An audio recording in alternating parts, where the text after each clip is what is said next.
예수님, 제가 최근에 수행을 할 때 몸의 감각을 가라앉히면서 번뇌를 버리려는 쪽으로 수행을 해보고 있는데요. 기존에는 생각을 생각으로 조금 누르려고 했던 적도 있었고, 해롭다라는 작용을 이해하면서 내려놓으려고 하기도 했었고, 또 때때로는 뭐 부정관이나 자해수행을 하기도 했었는데, 최근부터는 몸에서 일어나는 그런 감각 같은 것들을 신호로 생각을 하면서 이 감각을 조건으로 해서 제가 여러 가지 생각이 뻗어나간다라는 것까지 한번 이해를 해보게 됐었는데요. 이런 부분에 대해서 스님께 올바른 방법인지 한번 여쭤보고 싶었습니다.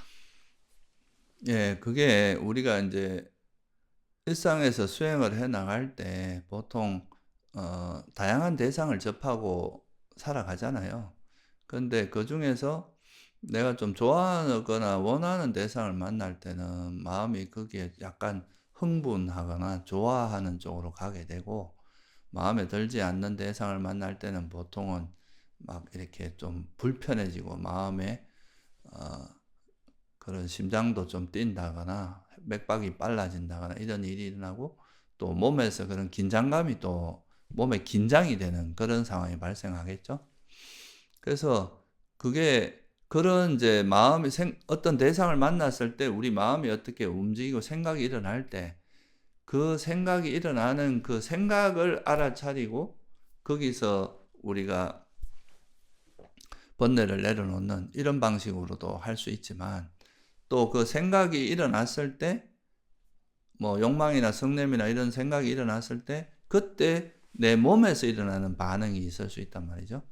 그래서 그 몸에 일어나는 반응으로 돌리게 되면, 아, 이런 마음을 통해서 내 마음에 그런 그 자극이 일어난다는 거, 감각이 일어난다는 거, 그걸 알고 그 마음을 그 몸에서 일어나는 그런 감각, 뭐 심장이 좀 두근거린다거나 몸에 긴장이 된다거나 이런 거를 관찰하게 되면 그 그거에 대해서 어떤 이 감각에 대해서 어떤 생각이 움직이는 이 감각을 그냥 감각이 있는 그대로 알아차리다 보면 이게 우리 마음에서 이제 긴장이 풀어지면서 몸에서 오는 자극이 정상화되면 또 마음도 정상화되고 이런 경우가 있을 수 있는 거죠. 그러니까 우리가 마음을 가라앉힘으로써 몸이 편안해지고 몸도 이렇게 이완되고 이런 것도 있을 수 있지만, 또 몸이 이완됨으로써 마음이 또 이렇게 가라앉는 이런 상호작용이 사실 있거든요, 수행하는 도중에는.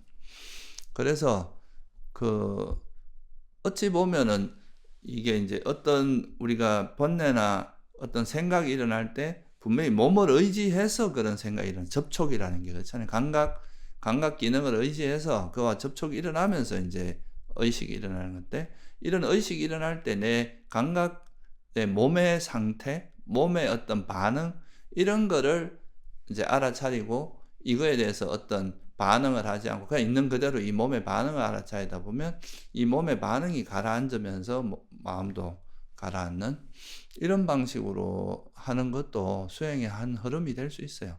그래서 이제 요즘은 현대 과학에서도 보통 우리가 이제 그냥 일반적으로 그냥 막 이것저것 생각하고 이런 거는 크게 우리의 영향을 안 주는데, 보통은 우리가 번뇌라고 하는 그런 것들은 대부분 감정적으로 영향이 같이 따라오거든요. 그러면 그런 게 일어날 때는 반드시 육체적인 뭔가 반응이 동반된다는 거예요. 그래서 우리가 뭐 화가 나면은 막 심장박도 빨라지고 얼굴도 붉어지고 막 이런 몸의 반응이 같이 나타난다는 거죠. 그래서 그런 거를 이제 알아차림으로써, 아, 내 몸에서 이렇게 반응하고 있는 걸 보니까 이게 이제 화가 났다거나 또 집착이 있다거나 이런 걸 알고 이 몸의 반응에 좀 마음을 두고 있다 보면 몸의 반응이 가라앉으면 마음도 같이 가라앉는 그런 방식으로 이제 수행을 하는 것도 한 방법이 될 수 있다. 이렇게 볼 수 있습니다. 예수님, 그러면 제가 그렇게 수행을 해오면서 내가 몸의 반응이 이럴 때 대상을 이런 방식으로 해석을 하는구나라는 거를 한번 반조를 해보게 됐던 적이 있었거든요. 긴장을 하게 된다면 몸의 긴장을 먼저 풀거나 감각을 어느 정도 완화시킨 뒤에 대상을 볼 때는 훨씬 더 여유로운 상태에서 대상을 해석한다라는 걸 좀 많이 경험을 했습니다. 그러니까 결국은 우리 몸에서 그런 예를 들면 막 긴장이 되거나 어떤 몸에 막 심박이 빨라지거나 이런 그 상태가 됐을 때는 소위 말해서 이거를 인제 그 어떤 정신적인 언어로 해석을 하면 화가 나 있는 상태란 말이죠. 이럴 때 뭔가 그 상황에서 반응을 하게 되면 그 대상에 대해서 부정적으로 또는 안 좋은 방향으로 해석을 할 수밖에 없어요. 그러니까 인제 마음이 일단 불안하고 마음이 흥분돼 있거나 좀 기분이 안 좋은 상태로 대응을 하기 때문에. 근데 내 몸의 감각을 알아차리고 이 몸의 그런 긴장감이나 그런 걸 가라앉혔다는 거는 우리 마음의 화라든가 이런 게 좀 가라앉았다는 뜻이거든요. 그러고 나서 이 상황을 해석을 할 때는 그게 훨씬 더 부드럽죠. 마음에 여유가 생기니까. 그러니까 똑같은 상황이라도 내가 마음을 진정시킨 다음에 반응하는 거하고 해석하는 거하고 내 마음이 긴장되고 흥분되거나 이렇게 안정감이 없어졌을 때 해석하는 건 차이가 있는 거죠. 그래서 이게 이제 우리가 똑같은 대상에도 내 어떤 상태, 결국 이 몸의 상태가 마음의 상태하고 연결이 될 거 아니에요. 그죠? 이 마음의 상태에 따라서 이 해석이 달라진다는 거죠. 그래서 그렇기 때문에 우리가 마음을 좀 청정하게 하고 편안하게 하고 고요하게 해서 그 대상에 반응하는 것과 내 마음에서 이제 그런 것이 긴장돼 있고 이 몸이 긴장되면 마음도 긴장되거든요. 그러니까 이제 긴장된 상태에서 하는 것은 달라지니까 결국 여기서 질문자가 나름대로 깨달은 거는 이게 대상보다는 내 마음, 이 마음을 또 불러일으키는 이 몸 상태가 되게 중요한 조건이구나. 여기에 따라서 해석이 달라지는 거. 해석이 달라진단 말이 똑같은 상황에서 그거에 대한 마음 상태가 달라진다는 의미거든요. 그래서 우리가 똑같은 상황을 닥쳐도 우리 마음에 따라서 그 해석이 달라지고 그게 선한 마음으로 갈 수도 있고 불선한 마음으로 갈 수도 있는 이런 거를 이제 좀 실제 수행 과정 속에서 이렇게 좀 체험을 한 그런 걸 한번 좀 질문자 스스로 나름대로 이제 통찰한 하나의 방식이었다 이렇게 볼 수 있는 겁니다.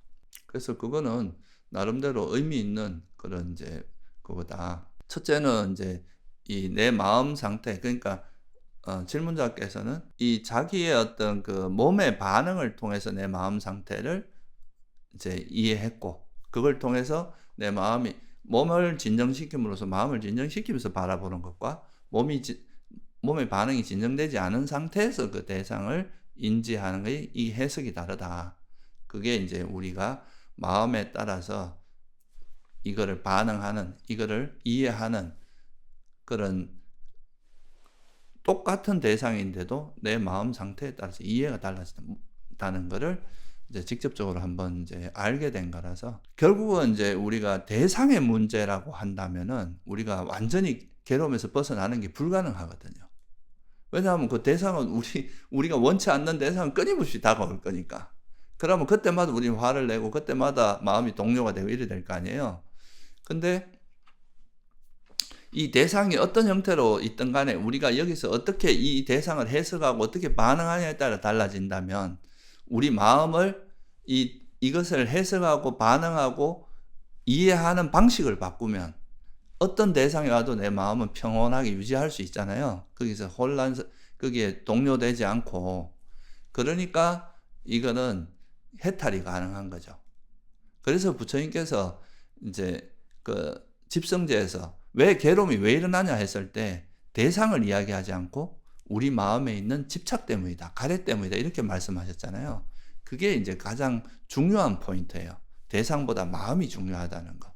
이거를 이제 드러내는 굉장히 중요한 진리의 가르침이다. 이렇게도 볼 수 있는 겁니다. 예수님, 그래서 저는 이번 경험을 통해서 어떤 대상과의 관계에서 제가 해결하기 힘들다고 느꼈었던 감정이 있었는데, 그리고 그 감정이 생각의 형태로 계속 드러나고, 그런데 제가 그 대상을 만났을 때도 몸의 반응을 안정시키려고 하니까 더 이상 그 생각이 일어나지 않는 걸 경험을 좀 하게 되면서 생각이라는 것 자체가 허상이라고 왜 이야기를 했는가에 대해서 좀 더 이해해 보게 되고, 그런 생각이라는 것 자체가 실체가 없고 마음이라는 것 자체가 실체가 없고 그 또한 조건에 의해서 일어나는 하나의 현상에 불과하다라는 걸 좀 더 실천적으로 한번 이해해 보게 돼서 번뇌를 좀 해결하는 데 도움을 많이 받게 됐었습니다.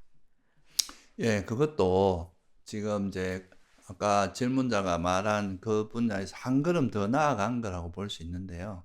우리가 이제 똑같은 상황이라도 이게 해석이 달라질 뿐만 아니라 또 조건이 하나 바뀌니까 마음이 확 바뀐 거잖아요. 어떻게 보면 우리 마음에서 이게 이제 우리 마음이 일어나는 데는 여러 조건이 있지만 그중에 중요한 조건 중에 하나가 우리 몸이라는 토대가 있어야 되잖아요.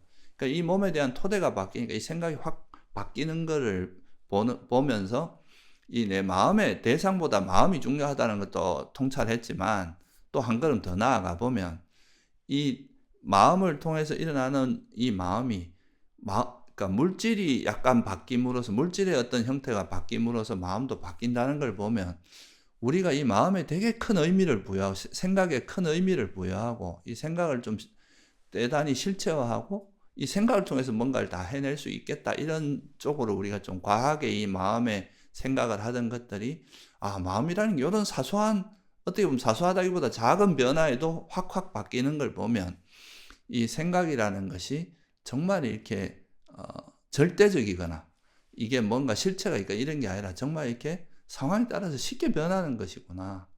이 생각에 정말 실체가 없고 이 생각이 우리가 알고 있는 것보다는 훨씬 더 쉽게 바뀌는 그런 것이라는 것을 이해하게 되면 우리가 자기 생각이나 자기 어떤 견해나 이런 거에 너무 고집하거나 그걸 너무 거머쥐지 않고 좀 놓아버리면서 조금 여유 있게 이 생각은 그냥 조건에서 일어나는 것일 뿐이다. 실체도 없는 거라고 볼 수 있는 그런 또 통찰도 생기는 거거든요. 그래서 그것도 상당히 중요한 어떤 이해다. 그렇게 볼 수 있을 것 같습니다. 예수님 감사합니다.